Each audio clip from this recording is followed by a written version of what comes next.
अस्सलाम वालेकुम, welcome back to ज़ारा's kitchen. तो आज मैं बनाने लगी हूँ कीमा आलू की रेसिपी। बहुत ही मज़ेदार, बहुत ही इजी रेसिपी है। आप लोग इस रेसिपी को ज़रूर ट्राई कीजिएगा।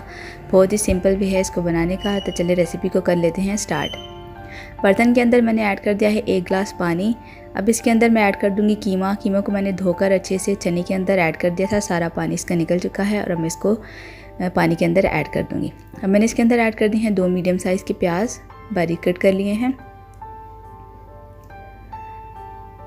अब इसके अंदर मैं ऐड करूँगी अदरक लहसुन का पेस्ट 2 टेबलस्पून। 1.5 टीस्पून मैंने इसके अंदर ऐड किया है सॉल्ट, नमक। 1.5 टीस्पून ही मैंने इसके अंदर ऐड की है लाल मिर्च का powder, red chilli powder.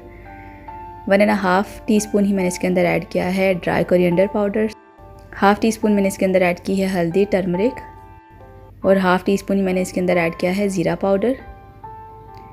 1 tablespoon मैंने इसके अंदर ऐड किए हैं चिली फ्लेक्स, दड़ा मिर्चें। अब इसको मैं अच्छे से मिक्स करूँगी। 2 अदद बड़ी इलायची, 4 से 5 लौंग और थोड़ी सी काली मिर्चें, इनको ऐड करके मैं मिक्स करके कवर करके इसको 20 से 25 मिनट के लिए लो टू मीडियम फ्लेम के ऊपर पका लूँगी।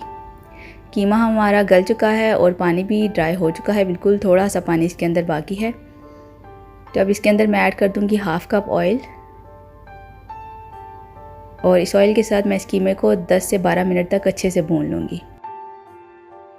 तो 10 मिनट गुजर चुके हैं। अब मैं इसके अंदर 2 अदद मीडियम साइज़ मैंने टमाटर लिए हैं, उनको बारीक कट कर लिया है, वो ऐड कर दूँगी।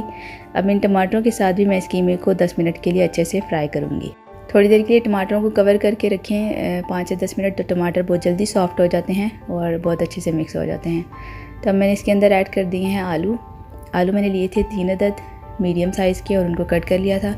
10 मिनट मैंने आलूओं को भी भून लिया है कीमे के साथ। और अब मैं इसके अंदर ऐड कर दूँगी 1 कप पानी, ताकि जो थोड़ी सी कसर की आलूओं के अंदर बाकी है वो भी ख़त्म हो जाए।